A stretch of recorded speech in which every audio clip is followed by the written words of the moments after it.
The shit is wicked on these mean streets, mean streets. Dear God, I wonder can you save me?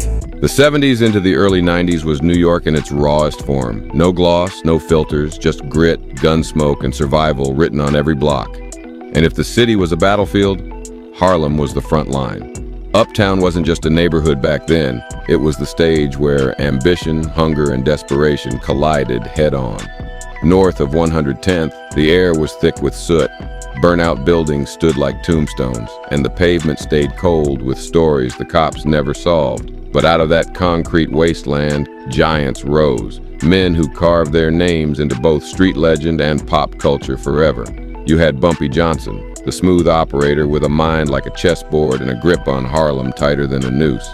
He wasn't just running the streets, he was orchestrating them, making moves with the patience of a king who knew exactly when to strike.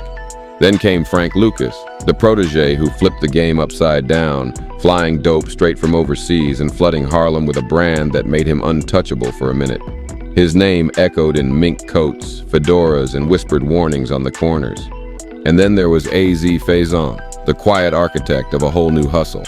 He saw opportunity where others saw chaos and built an empire in the middle of a cracked storm that swallowed the city whole. But like every story that shines too bright, his turned into a cautionary tale, proof that even kings can fall when the streets decide it's their turn to collect. Hollywood couldn't resist. Bumpy became immortalized in Hoodlum and the Godfather of Harlem.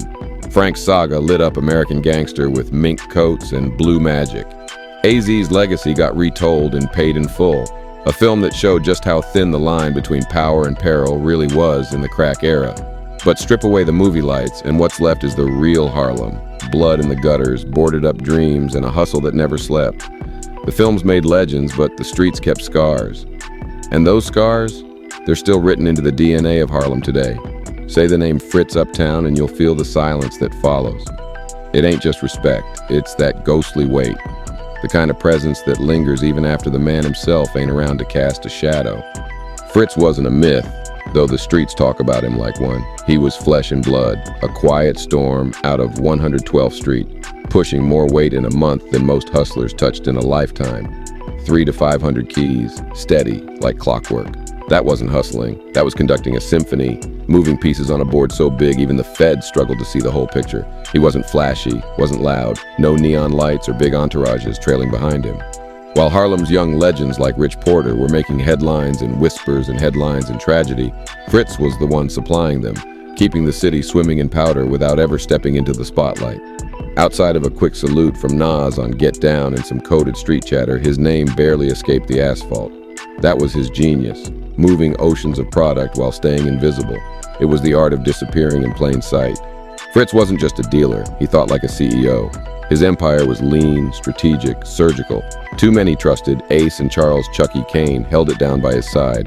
That was the entire circle. No excess, no outsiders, no unnecessary noise. Simplicity was his shield, loyalty was his armor. But even the sharpest plan couldn't protect you from Harlem's chaos. Opportunity made men rich, but envy made killers bold. One night that envy cut close. Fritz narrowly dodged a kidnapping attempt that could have ended his story right there. Not long after, Harlem felt the blow when Chucky was gunned down, snatched away by a kidnapping crew that had earned their own bloody rep in the city, the Wild Cowboys. Their name carried fear the way gun smoke clings to a room.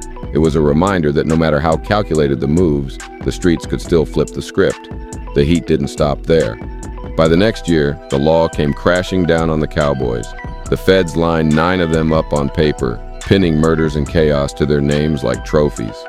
The streets whispered justice, but justice in New York always came late, after too many bodies hit the ground. Through it all, Fritz's story remained etched in whispers, part legend, part lesson. He was proof that power didn't always need a spotlight, that some of the biggest players moved like shadows. And in Harlem, shadows sometimes cast the longest legacy. Most of the big dogs in the game treated the street like a corporation. They built pyramids out of power, stacking layers of muscle, lieutenants and soldiers, until the whole thing ran like a machine.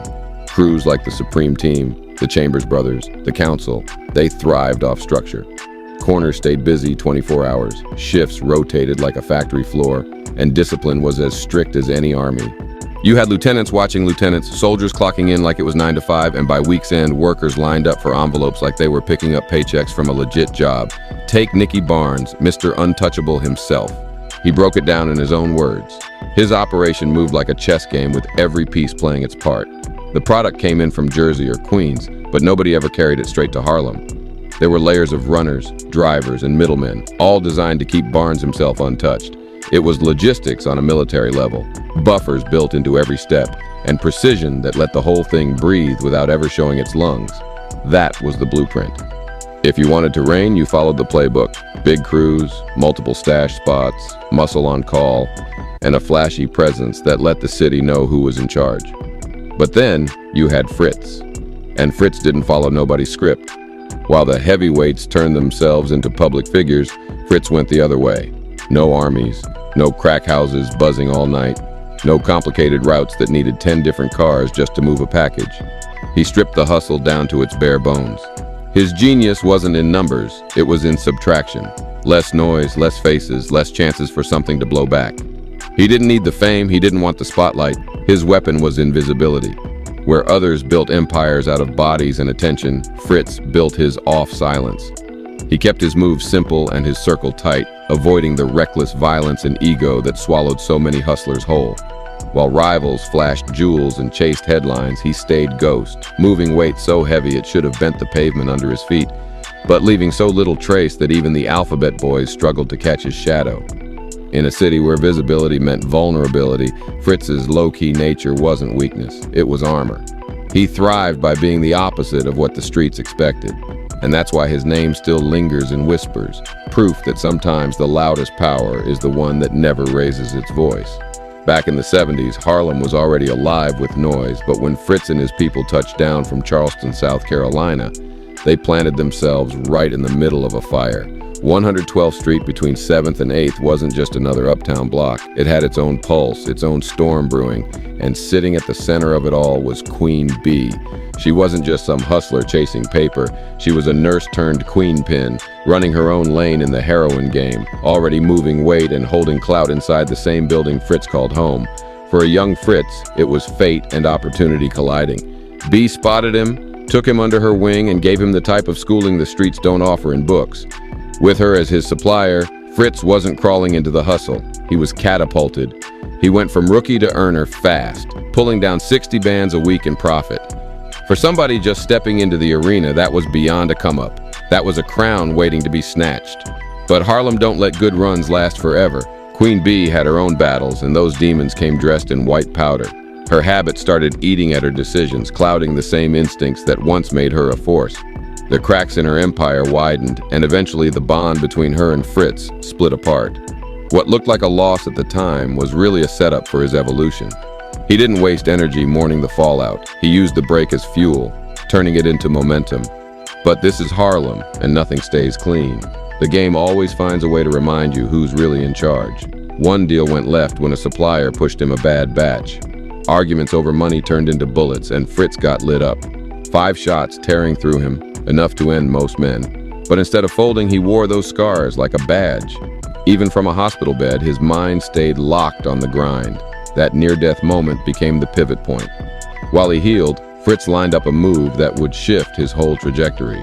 He secured a pipeline that reached far beyond uptown corners, a direct connection to the Medellin cartel, the shadow empire that had the globe in its grip. This wasn't neighborhood hustle anymore, wasn't even citywide.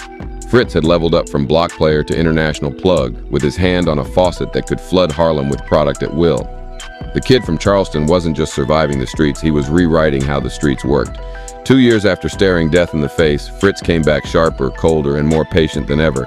That patience paid off when the pipeline finally delivered. The cartel slid him 15 bricks of cocaine, a starter kit that could have crowned anybody king. For most hustlers, that much weight meant flashing cars, hiring crews, and planting crack houses on every corner. But Fritz wasn't built like most hustlers. He thought different. He moved different. Instead of locking the product down and micromanaging every gram, he took the risk that most street bosses feared: consignment. Fronting the work out, trusting the recipients to flip it clean and bring the money back. In the game, that's Russian roulette with a full chamber. But Fritz didn't hand kilos to just anybody with a smile and a handshake. He studied people, handpicking only the ones who fit his code. His gamble paid off. 2 weeks flat, those 15 birds were gone, every dollar accounted for, and Fritz walked away with a reputation that echoed through Harlem, the consignment king. From there, his machine grew, but it never looked like a machine. It was stripped down, simple, and invisible. Ace, one of the only 2 men Fritz trusted with his life, ran the transport. Boxes slid quietly from stash spots in the Bronx back to Harlem, smooth and steady, no hiccups, no chatter. Holiday, one of the few who had real insight into Fritz's methods, put it plain. The man kept its skeleton crew because that was survival. No extra eyes, no extra mouths, just Fritz, Ace, and Chucky in the shadows. That's why the feds couldn't pin him, that's why rivals couldn't clip him. But the part that really set Fritz apart wasn't just the grind, it was how he stayed woven into the very fabric of his block. 112th Street wasn't just a base, it was his kingdom. The building on 109 was more than an address, it was headquarters. Every floor, every neighbor had some connection to Fritz, whether they knew it or not. And yet, despite stacking millions, he never ran off to some Jersey mansion or a Long Island fortress. While others flashed, he stayed in that modest apartment, grounded and tactical. Like something out of the 48 Laws of Power, Fritz understood that isolation breeds weakness. By staying close to home, he built a fortress of trust and loyalty money couldn't buy. The older heads on the block loved him because he looked out. Groceries, rent, school clothes, he kept people afloat. To the kids, he wasn't just the man with money, he was the one who made sure the lights stayed on. To the hustlers, he was proof you could play the biggest game in the world without losing your soul to ego. Even compared to uptown legends, Kevin Childs, A.Z. Faison, even Nicky Barnes with his Washington Heights condo, Fritz stood apart. No flash, no arrogance, just quiet dominance. And when loyalty was tested, he proved it wasn't talk. When Rich Porter's younger brother Darnell was snatched up for ransom, $500,000 on his head, it was Fritz who stepped forward. He handed Rich 30 kilos, no strings attached, just to help raise the ransom. That kind of gesture wasn't business, it was brotherhood. Even when the outcome turned tragic and Darnell's body was found, the city grieving another young life lost, Fritz's move stood as proof of who he really was. He wasn't just a kingpin. He was the consignment king, the man who ran Harlem's underworld from the shadows, built on simplicity, trust, and a code that outlived the chaos. Harlem's always been a runway of its own. The borough made style part of its DNA. Dapper Dan flipping designer brands into street armor, Cameron stepping out in pink furs like royalty, A$AP Rocky stitching high fashion with hood flair. Uptown carved its name into the fashion books forever. But Fritz, he was cut from a different cloth. While other heavyweights flexed their millions with chrome wheels and candy-painted Benzes, Fritz kept it plain. No Lambos, no limelight. His ride of choice, a Nissan Maxima. Modest, quiet, and forgettable, exactly how he wanted it. On 112th, nobody mistook him for the flashiest cat in Harlem. Even his own half-sister, Sheila Harrison, put it straight. Guys from our block weren't about pulling up in the flyest cars. If somebody rolled through stunting in something too shiny, Fritz or one of his people would tell them to move it down the block. That wasn't hate, it was strategy. Flashy whips brought heat, and Fritz's entire philosophy was built on avoiding that spotlight. See, it wasn't that Fritz didn't like nice things, he understood them.